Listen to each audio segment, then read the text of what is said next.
Hello! I'm so excited to share with you this project I've been working on called Pilgrimage. I've been working on it for several months now, and I'm releasing it into the wild. So thank you for watching this video. I'd like to show you some of the gameplay of Pilgrimage and maybe get into some of the game design as well afterward. So as you can see immediately, the game was inspired by the Oregon Trail, the old 1990s games that I used to play as a kid. You do have a wagon train, and you go on a journey through these rolling grassy hills. It's a pretty relaxing game concept, but there is resource management. You do have to deal with some threats later on in the game.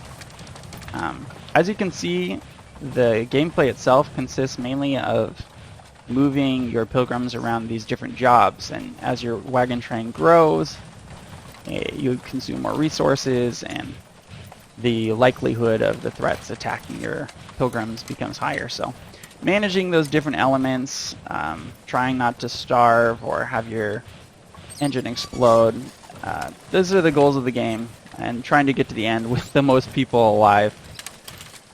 So here we finished the first level. There's no enemies there, just so that players have a chance to get used to the game. This is the checkpoint. It is built entirely from the Unreal Engine UMG elements. There's a shop. You can buy extra wagons for your wagon train. You can also hire extra pilgrims, trade food. So let's grab a couple extra pilgrims. I'm going to return and head into the next level where there are active enemies. And I will intentionally allow some of those enemies to attack my pilgrims so you can see them in action. Now, the actual attacks are quite simple, really. I'm not an animator, so I didn't go too complicated with those.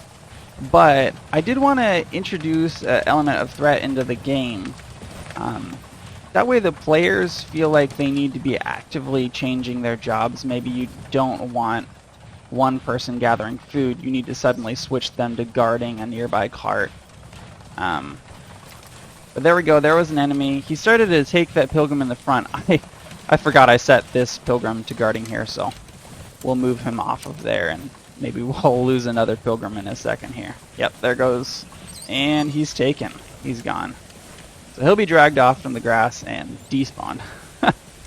I didn't go detailed with the attacks also because I wanted kids to be able to play this. I have nephews that play and test my games, and I didn't want it to be too graphic for them. So kept it simple. The gameplay and controls simple as well, such that I could reach a wider audience.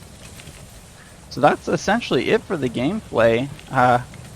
Trying to make it to the end, not lose too many people, and survive. Let's talk about the design a little bit.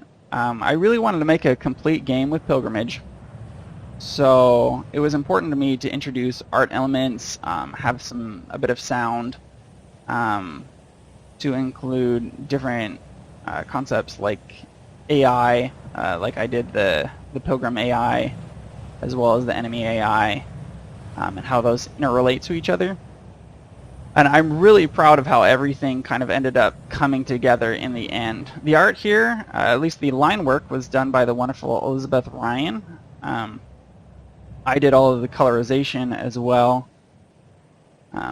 And that all turned out beautifully. It connects well with the materials that I used in-game.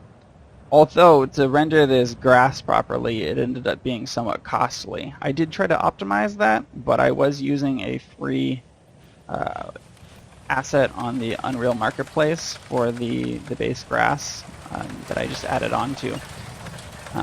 So it would be nice at some point to build a low def grass into the game so that it would be easier to share with low performance computers. But overall, I really love the feel of the game. The controls are very natural. The AI works pretty much flawlessly at this point. That took a lot of debugging, but I'm really happy with the place that it has come to after the journey of the development. So anyways, if you are interested in playing the game, you can play it at timsquest.itch.io/pilgrimage. And if you're interested in more of my projects, or you just want to contact me, you can find my portfolio at timothy-lang.com. Yeah, I think that's it for now. Thank you for watching.